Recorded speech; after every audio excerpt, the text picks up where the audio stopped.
주일 예배 오신 성도 여러분, 주님의 이름으로 다시 한번 축복하고 환영합니다. 오늘은 우리 목사님께서 휴가 중에 계셔서 제가 오늘 말씀을 전하게 되었습니다.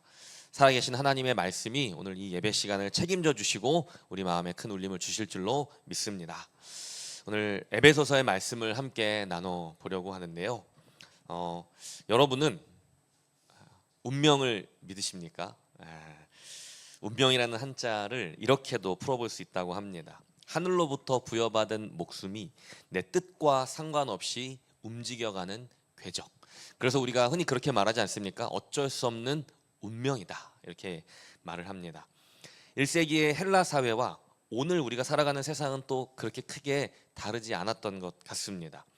바울이 온갖 우상과 마술이 넘치던 도시 에베소에 이 편지를 보냈습니다. 예수님을 믿기 전 에베소 교회의 성도들도 점성술과 마술에 깊이 빠져 있었는데요.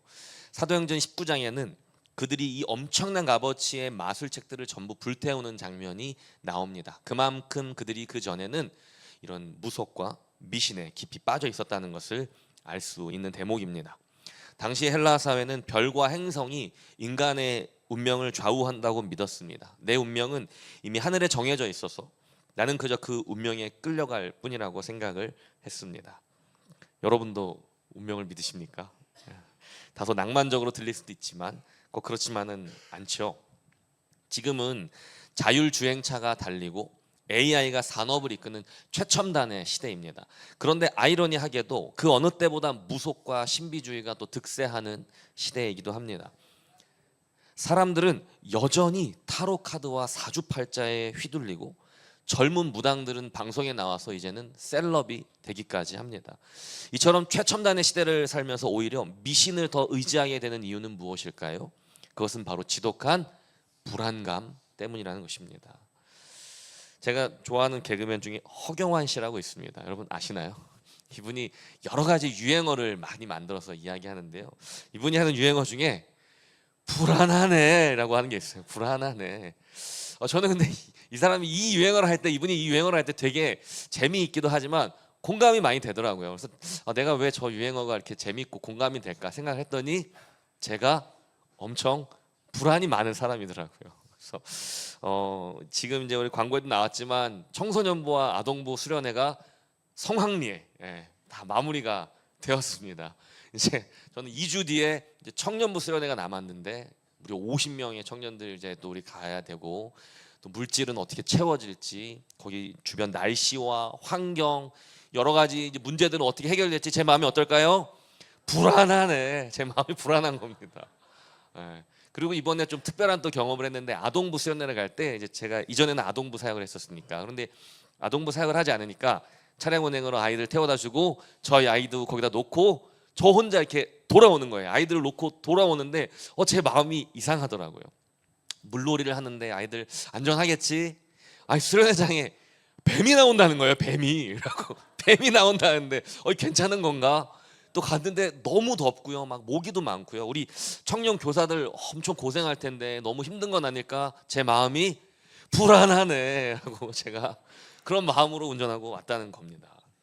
매일 들려오는 사고와 나쁜 소식들, 또 우리의 불투명한 미래, 우리 가족과 또 회사의 앞날, 우리 모두의 마음이 어떻습니까? 마치 저 개그맨의 유행어처럼 불안하네, 또 불안한 것입니다. 그렇다면 세상 사람들은 이 불안함을 어떻게 해소할까요? 미래를 알려주고 성공을 보장해주고 위기를 벗어나는 방법을 알려준다고 확실하게 말하는 이 무속과 미신, 심지어는 이단적인 종교에까지도 의지를 하는 것입니다. 왜냐하면 거기에서는 적어도 뭐라고 말합니까? 우리 미래에 대해서 무언가를 분명하게 말해주는 것 같기 때문입니다. 이런 불안감을 가장 잘 보여주는 것 중에 하나가 또 고사 지내기 문화입니다. 새 차를 사거나 개업을 할 때 무언가를 새롭게 시작할 때 애군을 막고 풍요와 행운을 비는 제사인데요. 예전에는 영화나 드라마를 촬영하기 전에 이 고사를 지내는 장면을 우리가 방송을 통해서 많이 봤습니다. 한밤의 TV 연예가 중계 이런 걸 보면 이런 것들이 단골 소재였죠. 돼지머리 올려놓고 절하면서 이 드라마가 영화가 대박이 나기를, 나쁜 일이 생기지 않기를 고사를 지냈습니다. 요즘은 어떨까요? 놀랍게도 여전히 고사를 지낸다고 합니다. 대신 진짜 돼지머리 대신 태블릿 PC에 저렇게 돼지 사진을 올려놓고 한다거나, 또 돼지 저금통을 올려놓고 돼지 모양의 케이크를 올려놓고 콧구멍에다가 돈을 꽂아놓고 절을 하고 여전히 그렇게 한다고 합니다. 또 더 신기한 건 최신의 전투기를 만드는 것과 같은 첨단 기술을 다루는 프로젝트의 출정식에도 저렇게 제사상을 차려놓고 고사를 지내는 일이 여전히 있다고 합니다. 사람들은 애써 자신이 미신이나 종교성을 가지고 하는 것이 아니라고 합니다. 이거 그냥 문화야, 출정식 같은 거야 라고 표현을 합니다. 하지만 그렇게 말하면서도 그 운을 비는 의식을 완전히 없애지 못하는 이유는 무엇일까요? 앞서 말한 것처럼 이유는 하나입니다. 아무리 연기를 잘해도, 아무리 수백억을 쏟아붓고 최고의 전문가들이 힘을 모아 준비를 해도 어떠한 일의 결과는 결국 인간의 힘으로 통제할 수 없는 우연과 운에 달려 있다는 믿음 혹은 두려움이 그들 가운데 있기 때문입니다. 그러나 바울은 우리의 삶뿐만이 아니라 온 우주 만물이 우연이나 맹목적인 운명에 의해서 굴러가는 것이 아니라고 말합니다. 선하고 지혜로우신 하나님의 계획 아래에 모든 것이 있다라고 선포하고 있습니다. 흥미롭게도 바울은 자신의 편지들 속에서 당대에 흔히 쓰이던 행운, 운명과 같은 단어를 사용하지 않고요. 그런 표현 대신에 그 자리에 일관되게 하나님의 뜻, 택하심, 예정하심이라는 말을 채워 넣습니다. 에베소서 1장 11절 말씀을 보면 이렇게 말하고 있습니다. 모든 일을 그의 뜻의 결정대로 일하시는 이의 계획을 따라 우리가 예정을 입어 그 안에서 기업이 되었으니. 아멘. 세상 만사는 의미 없는 우연이 아닙니다. 우리의 인생은 어떤 별자리의 움직임이나 우리가 고사를 지내며 두려워하는 우상들에 달려있지도 않습니다. 우리의 인생을 포함하여 온 우주의 역사는 오직 하나님의 계획 아래만 달려있음을 믿습니다. 그렇다면 이렇게 물을 수 있습니다. 어차피 다 정해져 있는 것이라면 세상의 운명론과 하나님의 섭리라는 것이 무엇이 다릅니까? 그러나 그 차이는 하늘과 땅만큼 큽니다. 하나님의 섭리가 우리에게 기쁨이 되는 이유는, 모든 것이 정해 있다고 하더라도 하나님의 뜻과 계획이 우리에게 소망이 되는 이유는 그것이 목적 없는 해프닝이 아니기 때문입니다. 짓궂은 귀신들의 장난도 아니기 때문입니다. 오직 우리를 향한 하나님의 사랑 안에서 이루어지는 가장 지혜롭고 따뜻한 계획이기 때문입니다. 우리는 이처럼 하나님의 선하신 계획을 믿고 무속과 미신 같은 것을 의지하는 사람들이 아닙니다. 그러나 그럼에도 여전히 우리 안에도 근심과 불안이 끊이지 않는 이유가 있습니다. 무엇일까요? 우리는 여전히 하나님의 계획을 신뢰하기보다 내가 나의 인생을 통제하고 싶어 하기 때문입니다. 대부분의 사람들은 통제할 수 없는 내일을 조금이라도 통제하기 위해 스스로 최선을 다해 준비합니다. 미래를 위해 애쓰고 노력하고 오늘의 즐거움을 희생합니다. 그러나 그럼에도 불구하고 우리가 최선을 다하고 있음에도 불구하고 우리 안에 불안감은 좀처럼 해소되지 않는 것입니다. 여러분, 우리의 준비와 노력이 부족해서일까요? 그렇지 않습니다. 그렇다면 미래를 위해 준비하고 노력하는 것이 하나님 보시기에 좋지 않은 일이기 때문일까요? 당연히 그렇지도 않습니다. 그렇다면 무엇이 문제입니까? 왜 불안은 사라지지 않습니까? 통제할 수 없는 내일과 나의 삶을 내가 책임지려고 하기 때문입니다. 아무런 능력도 없고 아무것도 할 수 없는 내가 미래를, 나의 인생을 책임지고 통제하려고 하기 때문에 불안이 사라지지 않는 것입니다. 결국 의지할 것은 자신밖에 없고 모든 일은 내가 하기에 달려있다는 그 외롭고 쓸쓸한 마음이 우리를 점차 불안함으로 몰아가는 것입니다. 그리고 여기에 더하여 우리의 불안을 부추기는 또 하나의 심각한 문제가 있습니다. 우리는 내 스스로 자신의 미래를 통제하고 노력과 열심을 통해서 단지 성공이나 어떤 달콤한 열매를 취하려고만 하는 것이 아닙니다. 우리는 그것을 통해서 자신을 증명하기 원합니다. 우리는 판결을 원합니다. 너는 괜찮은 사람이다. 너는 특별한 사람이다. 너는 지금 잘하고 있다. 너는 자격이 있는 사람이다. 이러한 판결을 우리는 받기를 원합니다. 그 판결을 받기 위해 노력하고 성과에 매달리고 결국 그 성과가 우리의 우상이 되는 것입니다. 어쩌면 우리의 불안은 내가 어떤 사람인가라는 판결을 아직 받지 못했다고 느끼기 때문에 생기는 것일지도 모릅니다. 그래서 우리는 취업이나 성공, 돈이나 사람들의 인정으로 그런 판결을 받아야 된다고 생각하는 것입니다. 취업을 준비하는 청년들에게 취업은 당연히 중요합니다. 너무나 꼭 필요한 일입니다. 생계를 위해서도 필요하고 자신이 받은 은사를 세상 속에서 사용하기 위해서도 필요합니다. 그런데 어느 순간 우리는 이 취업을 단순한 일자리 이상의 자리에 올려놓습니다. 내가 세상에서 말하는 비교적 괜찮은 회사에 취업하면 이제 나도 괜찮은 사람이 된 것 같은 기분을 느낍니다. 그런데 반대로 생각하는 것보다 좀 떨어지는 곳에 들어가거나 아니면 취업을 하지 못하면 나는 뭔가 문제가 있는 사람, 이 세상에서 적응하지 못하는 사람, 부족한 사람인 것 같다는 생각에 빠진다는 것입니다. 문제는 취업 자체가 아니라 내가 다니는 기업이 문제가 아니라 내 취업의 결과가 내 존재의 가치까지 판단하는 자리가 된다는 것입니다. 부모들도 마찬가지입니다. 부모로서 자녀가 잘 되는 것을 바라는 것은 당연합니다. 그런데 자녀 양육의 결과가 내 마음을 지나치게 흔들 때가 있다는 것입니다. 아이가 잘 되면 마치 내가 괜찮은 부모가 된 것 같습니다.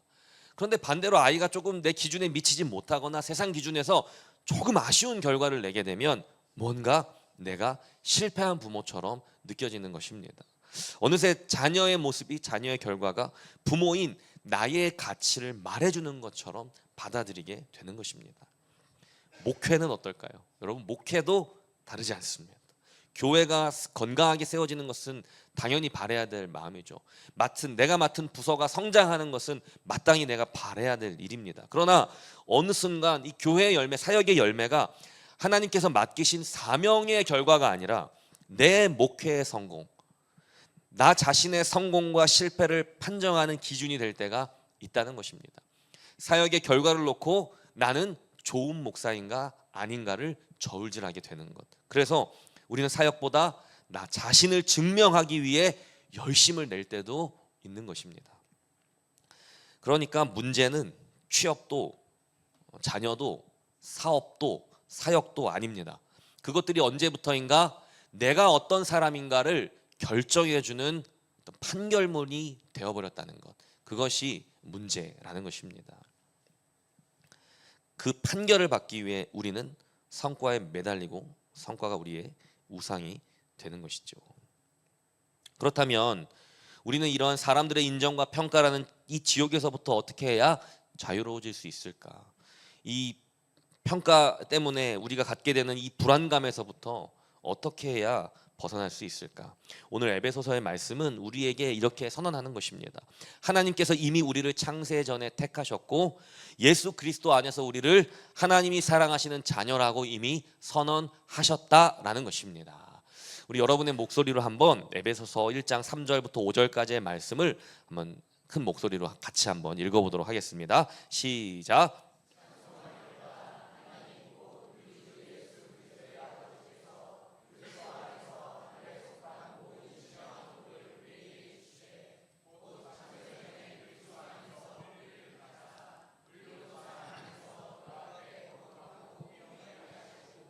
그 기쁘신 뜻대로 우리를 예정하사 예수 그리스도로 말미암아 자기의 아들들이 되게 하셨으니. 아멘. 여러분, 창세 전에 하나님께서 창세 전에 우리를 택하셨다는 것이 왜 중요할까요? 우리가 잘해서 택함 받은 것이 아니기 때문입니다. 우리가 태어나기도 전에, 그 어떤 성과를 보이기도 전에 하나님은 이미 우리를 사랑하셨다고 말씀하고 계십니다. 우리의 어떠한 성과와 상관없이 우리를 이미 사랑하는 자녀로 삼으셨다는 것, 이것이 우리에게 가장 큰 위로가 되는 것입니다. 우리는 스스로를 구원할 능력이 없는 존재입니다. 그런데도 우리는 평생 스스로를 구원하려고 살아갑니다. 물론 우리는 그렇게 말하지 않습니다. 그러나 우리의 삶은 때때로 그런 모습을 보일 때가 있습니다. 조금만 더 인정받으면 안심할 수 있을 것 같고, 조금만 더 성공하면 이제 내가 괜찮은 사람이 되는 것 같고, 내가 조금만 더 가진다면, 조금만 더 모은다면 더 이상 불안하지 않을 것 같습니다. 그런데 복음은 우리에게 전혀 다른 이야기를 들려줍니다. 하나님은 우리에게 너도 조금만 더 노력하면 자격이 생길 거야 라고 말씀하지 않습니다. 하나님은 우리에게 네가 열심히 노력하면 너의 안에 불안은 사라지고 네가 행복하게 될 것이다 라고 말씀해 주시지 않으셨습니다. 오히려 우리에게는 하나님의 자녀는 물론이거니와 괜찮은 사람이 될 자격이 없다는 것을 하나님은 누구보다 잘 알고 계십니다. 우리는 우리 자신에게 기대어 하나님과 사람들 앞에서 인정받으려고 하는 것이 아니라 오히려 구제불능의 나 자신을 스스로 죽은 자로 여기고 이제는 내가 아닌 예수 그리스도의 이름과 생명으로 살아가는 것만이 소망이라는 사실을 믿는 사람들입니다. 그래서 하나님은 완전한 자격을 가지신 단 한 분 예수 그리스도를 우리에게 보내주신 것입니다. 예수님은 우리가 하지 못한 모든 것을 이루셨지요. 하나님 앞에서 온전한 순종, 완전한 순종을 이루셨습니다. 그리고 우리가 받아야 될 심판을 대신 받으셨습니다. 그리고 우리를 하나님께 연결해 주셨습니다.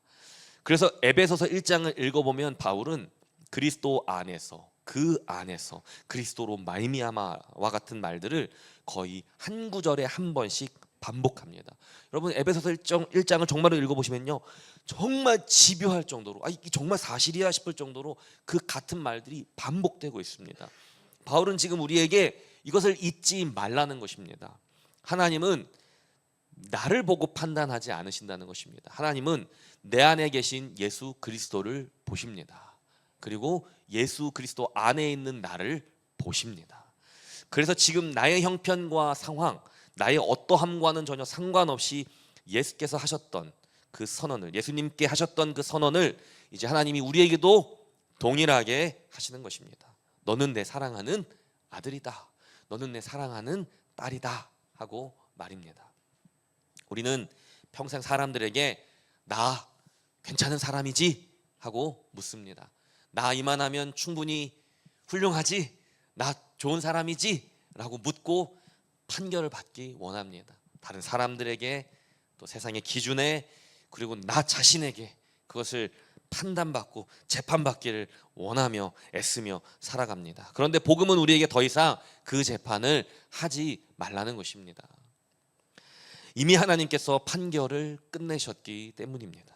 십자가는 우리의 죄가 용서되었다는 선언일 뿐만 아니라 우리 존재에 대한 하나님의 최종 판결입니다. 너는 내 사랑하는 자녀이다. 이보다 더 완전한 판결은 없습니다. 여러분, 이것이 복음입니다. 우리의 존재의 가치는 우연한 운명에 달려있지 않고 또 나의 피나는 노력에도 달려있지 않습니다. 우리 존재의 가치는 사람들의 평가도, 세상이 인정하는 성공이나 실패도 아닙니다. 우리 존재를 정의하는 분은 오직 하나님이시며 하나님은 예수 그리스도 안에서 우리를 향해 이미 너는 내 사랑하는 자녀이다라고 선언하셨다라는 것입니다. 우리는 이것 외에 더 이상 나 자신에 대한 어떠한 판결도 받을 필요가 없는 것입니다. 그러나 우리 사랑하는 성도 여러분, 이 복음의 메시지를 듣고 그러니 이제 우리는 내 미래를 위해서 아무것도 안 해도 되는구나 라고 오해하시면 안 됩니다. 나는 하나님의 사랑하는 자녀니까, 내가 어떻게 해도 하나님 사랑해 주시니까 내가 아무것도 안 해도 되겠구나 라는 오해를 하면 절대로 안 된다는 것입니다. 왜냐하면 하나님은 우리가 삶의 자리에서 성실하게 최선을 다하고 가능하면 정말로 탁월한 모습으로 섬기기를 원하시기 때문입니다. 다만 무엇이 다릅니까? 불안이나 통제의 욕구가 아니라 나는 이미 하나님의 사랑받는 자녀라는 이 흔들림 없는 정체성과 그분의 자녀로서 주어지는 이 세상을 향한 사명감이 우리가 열심히 살아가도록 돕는 동력이 된다는 것입니다. 이전에는 나를 증명하기 위해 열심히 살았습니다. 이전에는 불안한 나의 미래를 통제하기 위해 내가 모든 것을 준비하고 노력했습니다. 쫓기듯 최선을 다했다면 이제는 그 고통에서 벗어나 즐거움과 소망으로 일상을 최선을 다해 살아갈 수 있게 되었다라는 것입니다. 누군가에게 나를 증명하기 위해서가 아닙니다. 인정받기 위해서도 아닙니다. 그렇게 해야만 성공이 인생이기 때문도 아닙니다. 하나님이 이미 우리에게 보장해 주신 이 존재감을 갖고 정체성을 갖고 기쁨으로 나에게 주어진 것들로 이 세상을 이롭게 하며 최선을 다하며 세상을, 사람을, 하나님을 섬기며 살 수 있게 되었다는 것입니다. 이제 예수 안에서 우리 존재의 가치는 완전히 바뀌었습니다. 여러분은 불안한 미래를 통제하기 위해 오늘의 운세나 타로 카드 같은 것을 뒤적이는 영적인 고아가 아닙니다. 고사를 지내고 뭔가 불길한 일이 벌어졌을 때 막 두려워하고 염려해야 하는, 날짜를 계산해야 하는 그런 영적인 고아가 우리는 아닙니다. 내 쓸모를 증명하기 위해서 허둥거리는 인정의 노예도 아닙니다. 우리는 창세 전부터 계획된 하나님의 가장 사랑하는 자녀이고 하나님의 가족입니다. 여러분 아멘이 되십니까? 아멘. 이처럼 우리는 이 놀라운 복음을 알고 있습니다. 믿고 있습니다. 하나님께서 우리를 사랑하신다는 것도, 우리가 이미 의롭고 거룩한 자라고 여김받는다는 것도 사실 이미 알고 있습니다. 그러나 그렇다고 우리가 안주해서는 안 됩니다. 왜냐하면 우리가 이 에베소서를 통해서 우리가 아직 안심할 수 없다는 교훈을 얻게 되기 때문입니다. 바울이 에베소 교회 교인들에게 이 편지를 썼을 때 이 에베소 교회 사람들은 사실 대단한 사람들이었습니다. 이 공동체는 대단한 공동체였습니다. 오늘 본문의 15절과 16절을 보십시오. 이로 말미암아 주 예수 안에서 너희 믿음과 모든 성도를 향한 사랑을 나도 듣고 내가 기도할 때에 기억하며 너희로 말미암아 감사하기를 그치지 아니하고. 이 교회는요, 믿음도 있고요, 사랑도 있는 공동체였습니다. 아멘. 여러분, 누군가 우리 강석충녀 교회는요 믿음도 있고 사랑도 있는 공동체입니다, 이렇게 말해줄 수 있다면 너무 좋지 않겠습니까? 에베소 교회가 그런 교회였다는 것입니다. 함께 섬기고 함께 예배드리는 건강한 교회, 요즘 말로 하면 건강한 복음적인 교회였어요, 에베소 교회. 자, 그런데 바울은 그들을 이렇게 칭찬하고 잘하고 있어 하고 이렇게 끝내지 않습니다. 오히려 그들을 위해서 더 간절히 기도한다는 것입니다. 이어지는 17절과 18절부터 보시면요, 우리 주 예수 그리스도의 하나님 영광의 아버지께서 지혜와 계시의 영을 너희에게 주사 하나님을 알게 하시고 너희 마음의 눈을 밝히사 하면서 기도를 이어갑니다. 여러분, 그들의 눈이 밝아지기를 기도했다는 것은 무슨 뜻입니까? 지금 그들의 눈이 어두워져 있을 수도 있다는 것입니다. 믿음과 사랑이 있는데 어떻게 눈이 어두울 수가 있죠? 이 교회 믿음과 사랑이 있는 교회야. 근데 너희들 눈이 밝아져야 돼. 이렇게 기도했다는 것입니다. 왜 믿음과 사랑이 있는 교회의 마음의 눈이 어두워졌을까요? 우리가 살아가는 세상은 마치 짙은 안개가 깔린 것처럼 우리의 영적인 시야를 차단하기 때문입니다. 성경은 이 안개를 뿜어내는 주체를 세상 권세라고 부릅니다. 여러분, 세상 권세는 동화책에 나오는 어떤 뿔 달린 괴물을 말하는 것이 아니고요, 아주 세련된 철학과 시스템의 옷을 입고 우리 일상에 숨어들어 있는 많은 것들을 의미합니다. 우리가 거절할 수 없는 어떠한 사회의 제도들과 또는 소유욕과 질투심을 부추기는 인터넷상의 수많은 알고리즘들, 끝없이 쏟아지는 성공 스토리들, 이런 것들은 우리에게 너의 가치는 네가 만들어낸 결과, 성과에 달려있는 거야 라고 우리에게 속삭입니다. 이 세상 권세의 목표는 우리를 악한 사람으로 만드는 것이 아닙니다. 이 세상 권세의 목표는 우리가 하나님보다 세상의 평가를 더 중요하게 믿도록 우리의 시선을 왜곡하는 것입니다. 우리의 시야를 가리는 것입니다. 우리의 시선이 이렇게 왜곡되고 가리워지면 우리는 자신도 모르는 사이에 사망의 길로 걸어가게 됩니다. 밤마다 찾아오는 이유 없는 공허함, 군중 속에서도 느끼는 끔찍한 고립감, 인생의 허무함, 그리고 거기서부터 내가 벗어나기 위해 하지 않은 일이 없는데도, 정말 최선을 다했는데도 도무지 사라지지 않는 불안과 염려. 여러분, 죽어서만 지옥에 가는 것이 아니라 살아있으나 영혼의 생기를 갉아먹히는 이 불완전함이야말로 바로 성경이 말하는 사망의 상태인 것입니다. 살아있으나 죽은 것과 다름이 없는 우리의 상태. 바울은 이 사망의 안개 속을 걸어가는 우리를 위해서 이렇게 기도하는 것입니다. 우리 바울의 기도를 우리 함께 한 목소리로 한번 읽어보겠습니다.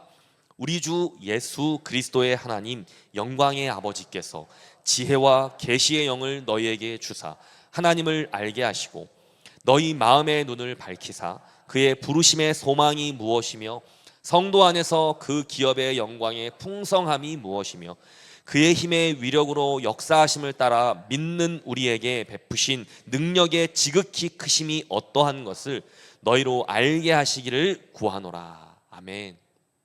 지혜와 계시의 영은 성령님입니다. 성령은 헬라어로 프뉴마, 곧 바람과 숨이라는 의미를 가지고 있습니다. 여러분, 성령의 바람이 불면 우리 눈앞을 가리던 짙은 안개는 걷히고 우리 눈앞의 길이 선명해지는 것입니다. 성령의 바람이 불어와 우리 눈앞을 가리던 짙은 안개를 걷어낼 때 우리는 비로소 이 세 가지를 제대로 보게 된다고 바울의 기도는 말하고 있습니다. 첫째는 나를 창세전부터 자녀로 부르신 하나님의 그 부르심의 소망입니다. 두 번째는 내게 약속하신 하나님의 그 기업의 영광의 풍성함, 이것을 보게 된다는 것입니다. 그리고 마지막으로 세 번째는 지극히 크신 하나님의 능력을 우리가 제대로 보게 될 것이다 라고 말하고 있습니다.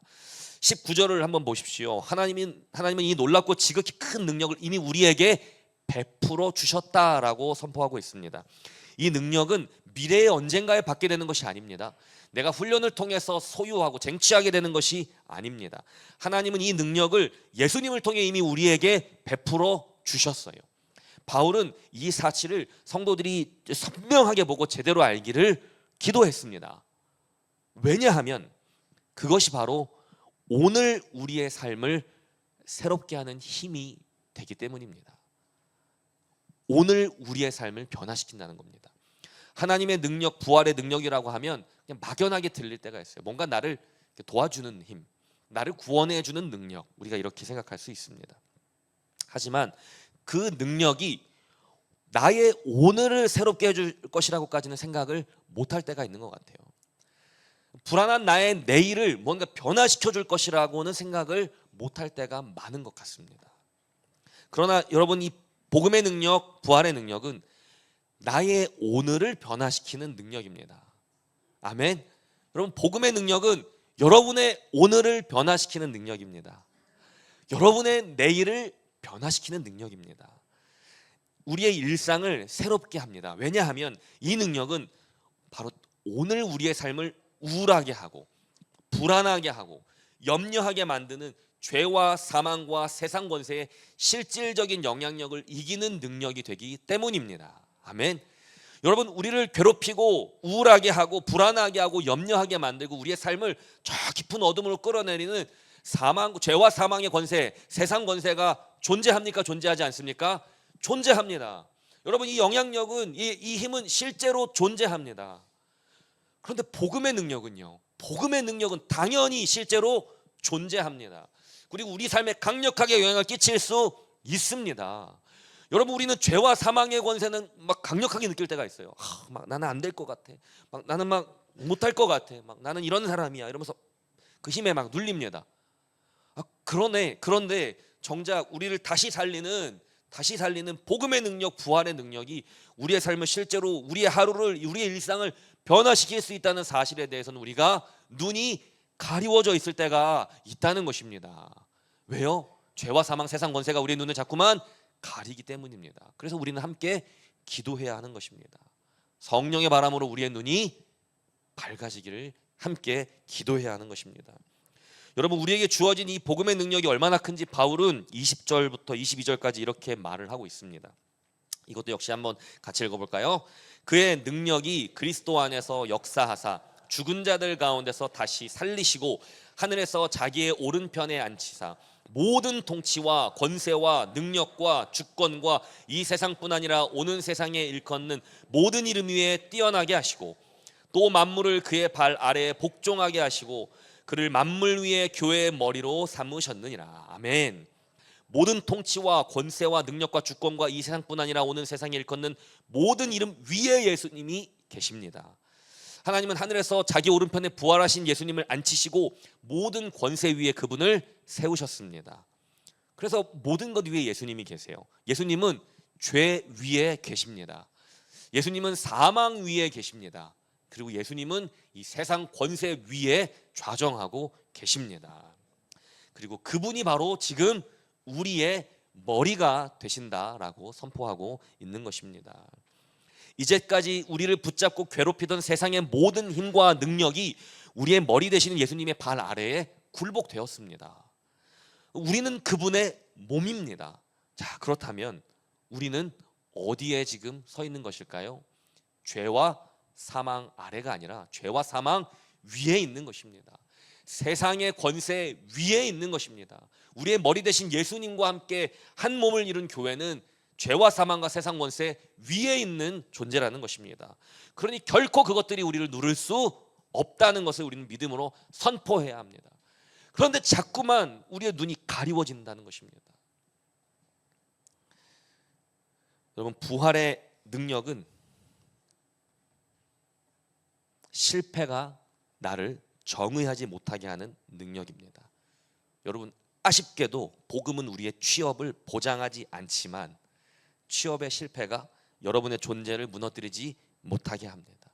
여러분, 지금 무언가를 계획하고 계십니까? 여러분, 복음은 여러분이 목표로 하는 바를 여러분의 계획대로 이루어 준다고 장담하지 않지만 여러분의 계획이 실패했을 때 그 계획과 함께 여러분의 인생이 무너지지 않도록 여러분을 붙드는 능력이 됩니다.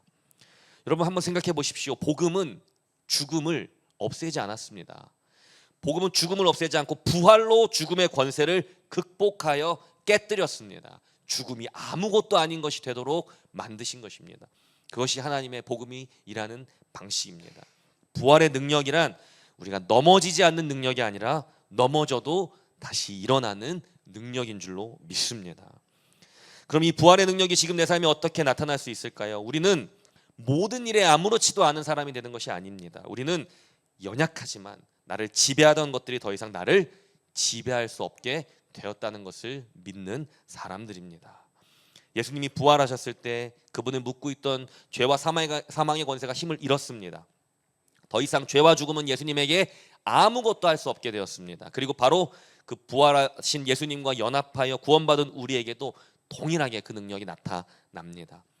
우리에게 여전히 분노가 치밀어 올 수 있습니다. 내가 예측하지 못한 순간에 화가 확 올라올 수 있습니다. 그러나 더 이상 그것이 나를 지배하지는 못한다는 것입니다. 여러분, 욕망이 나를 범죄하게 하려 할 때가 있습니다. 여전히 어둠의 길로 나의 눈과 손과 발걸음을 자꾸만 이끄는 욕망이 내 안에서 끌어오를 때가 있습니다. 그러나 더 이상 그것이 나를 지배하지 못합니다. 공허함이 찾아올 때가 있죠. 그것이 그러나 나를 무너뜨리지 못합니다. 세상의 수많은 목소리들이 우리를 혼란스럽게 할 때 더 이상 그 세상의 목소리가 나를 흔들지 못합니다. 반복되던 습관, 그 욕망들이 하루아침에 없어지지 않을 수 있습니다. 우리는 또다시 넘어지거나 실수할 수 있고 수렁에 빠질 수 있습니다. 하지만 더 이상 그 실패와 좌절이 나를 정의하지 못한다는 것입니다. 나는 그것에 끌려가는 사람이 아니라 그것과 싸우는 사람이 되었고 그 싸움은 이미 결론이 난 싸움이기 때문입니다. 요한일서 5장 4절이 담대하게 선언합니다. 우리 함께 읽겠습니다. 무릇 하나님께로부터 난 자마다 세상을 이기느니라. 세상을 이기는 승리는 이것이니 우리의 믿음이니라. 아멘. 세상을 이기는 우리의 믿음은 무엇입니까? 내가 강해졌다라는 이 자신감이 아닙니다. 이미 이기신 분과 내가 연결이 되어 있다는 것을 아는 것, 그분의 몸으로 오늘 내가 살아가고 있다는 것을 아는 것, 그것이 우리의 믿음이고 승리의 원천이 되는 것입니다. 우리는 거룩해서 택함을 받은 것이 아니라 거룩하게 하시려고 하나님이 우리를 택하신 것입니다. 우리는 아직 완전함에 이르지 못했지만 매일 조금씩 예수님을 닮아가고 있습니다. 우리 사랑하는 강서침례교회 성도 여러분, 내일 아침 또다시 마주할 짙은 안개가 깔린 세상 속에서 우리는 어떻게 살아가야 할까요? 여러분은 이미 힘에 지나도록 최선을 다해서 살아가고 계십니다. 가정에서, 또 학교에서, 회사에서 맡은 바 역할을 다하고 미래를 준비하고 자녀를 양육하고 가정을 지키기 위해, 내 삶을 지키기 위해 최선을 다하고 계실 겁니다. 또 교회에선 또 어떻습니까? 성도들을 위해서 자신을 희생하고 참고 견디고 물질을 드리고 시간을 들여서 주님과 교회를 섬깁니다. 그런데도 우리의 마음은 어떻습니까? 우리는 늘 스스로가 부족하다고 느낍니다. 나는 사랑이 없다고, 나는 능력이 없다고, 나는 자격이 없다고, 나는 가진 것이 없다고 생각합니다. 아무리 최선을 다해도 무언가 부족하다고 느끼고 불길한 일이 벌어지지는 않을까 불안해합니다. 내가 잘할 수 있을까? 모든 일이 내가 바라는 대로 잘 이루어질까 하는 불안감과 함께 말입니다. 그런 우리에게 오늘 에베소서 1장 23절은 우리에게 아주 가슴 벅찬 선언을 하고 있습니다. 역시 함께 읽습니다. 교회는 그의 몸이니 만물 안에서 만물을 충만하게 하시는 이의 충만함이니라. 아멘. 바울은 교회를 예수 그리스도의 충만함이라고 표현합니다. 온 우주를 자신의 영광과 임재로 가득 채우시는 만물의 주권자께서 우리의 영혼과 우리 교회 안에 그분의 생명과 지혜와 능력을 아낌없이 쏟아 부어주고 계신다는 사실입니다. 이 놀라운 신비는 내가 홀로 경험하는 것이 아니라 우리를 한 몸으로 부르신 바로 이 교회 안에서 가장 확실하게 경험할 수 있습니다. 우리는 함께 하나일 때 예수 안에서 새 사람인 것입니다. 삼위일체 하나님께서 함께 존재하시는 것처럼 우리도 서로 함께 존재하며 그리스도의 충만함을 함께 경험하는 것입니다. 예수님은 우리를 충만하게 채우십니다. 그래서 우리는 예수로 충만한 존재들입니다. 내 마음의 한 자리는 오직 우주보다 크신 예수 그리스도로만 채워집니다. 그래서 내가 그분과 연결되어 있다는 것이 경험될 때에만 내 마음의 불안이 사라질 수 있는 것이지요. 내가 예수님과 연결되어 있고 예수 안에서 우리가 서로 연결되어 있다는 것을 경험할 때 우리 안에 불안이 마침내 사라지는 것입니다. 그것은 홀로 경험하는 것이 아닙니다. 우리가 함께 경험하는 신비입니다. 복음을 깨달았다고 해서 현실의 불안이 즉각적으로 완전하게 사라지지는 않습니다. 그렇게 불안은 여전히 우리 곁에 있지만 더 이상 그 불안이 우리의 삶의 방향을 결정짓는 주인이 되지 못하게 우리는 할 수 있습니다. 불안은 여러분 바위가 아니라 안개와 같습니다. 절대로 사라지지 않을 것 같지만 여러분이 불안해하고 두려워하는 인생의 문제들이 꿈쩍 안 하는 바위처럼 느껴질지 모르겠지만 그렇지 않습니다. 성령의 바람이 불면 우리는 내가 이미 예수님과 온전히 연결되어 있음을, 그리고 우리가 서로 연결되어 있음을 보게 됩니다. 그분의 충만함이 우리 안에 가득함을 우리는 비로소 보게 됩니다.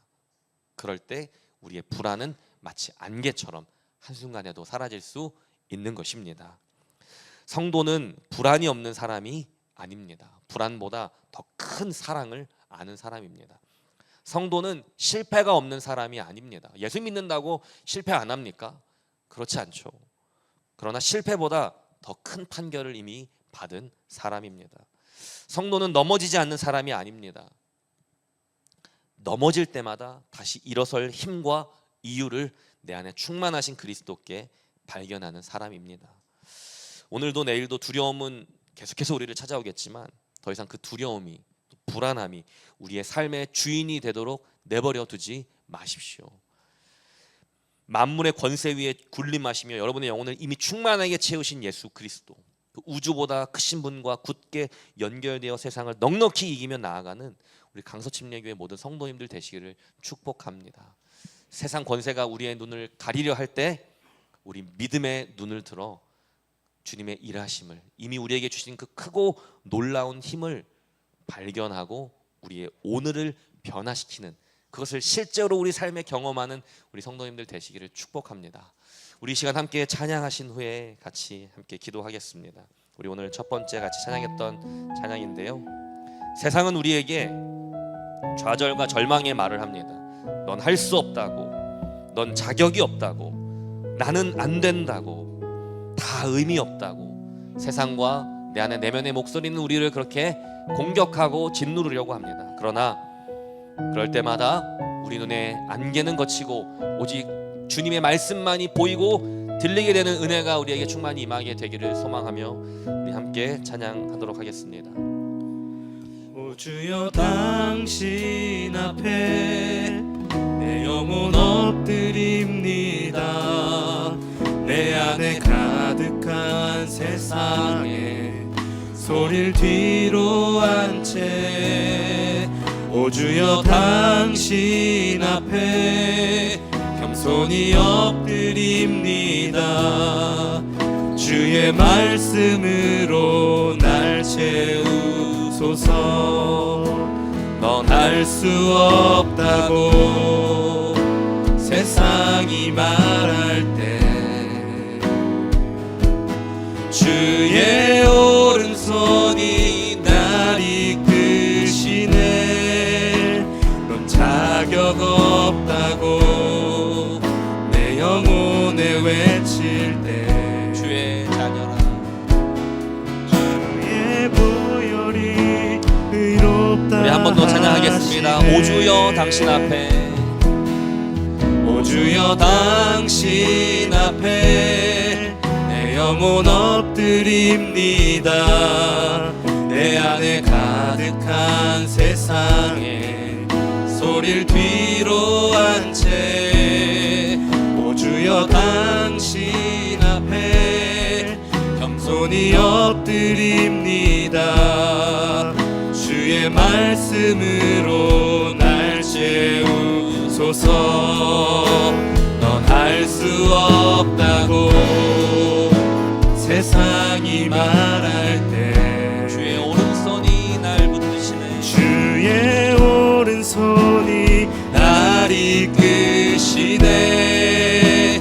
넌 자격 없다고 내 영혼에 외칠 때 주의 보혈이 의롭다 나는 안 하시네.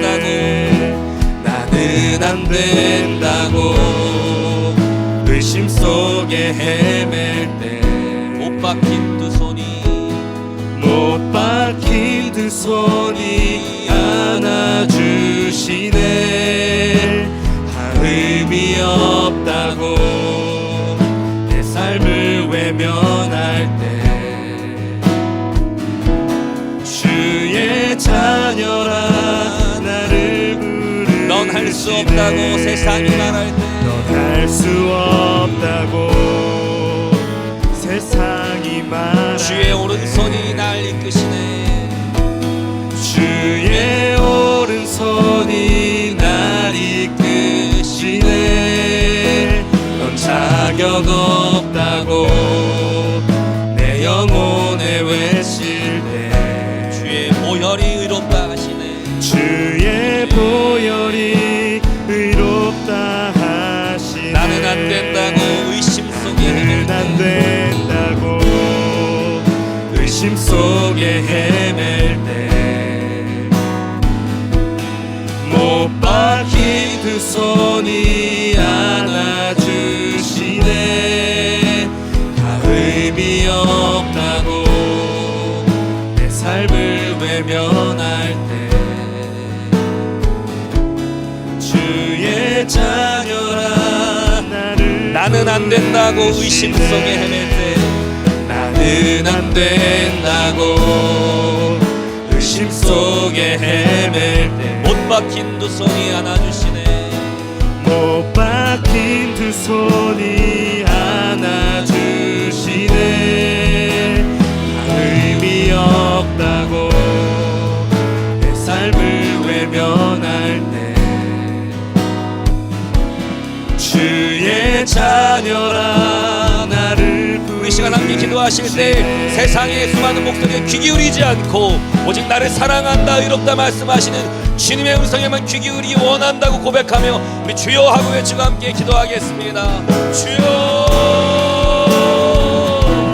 우리의 삶이 주의 말씀에 만족되기 원합니다. 세상의 헛되고 헛되고 귀 기울이지 않게 하시고 만세상 경계가 여러분을 가리고 주의 말씀을 주의 사랑을 보지 못하게 할 때에도 주여 내가 기도하는 성령께서 내 마음을 열어 내 눈을 가리고 거두어 주의 사랑과 주의 약속과 이미 우리에게 주신 주님의 그 풍성하신 놀라운 능력을 보게 하여 주시옵소서.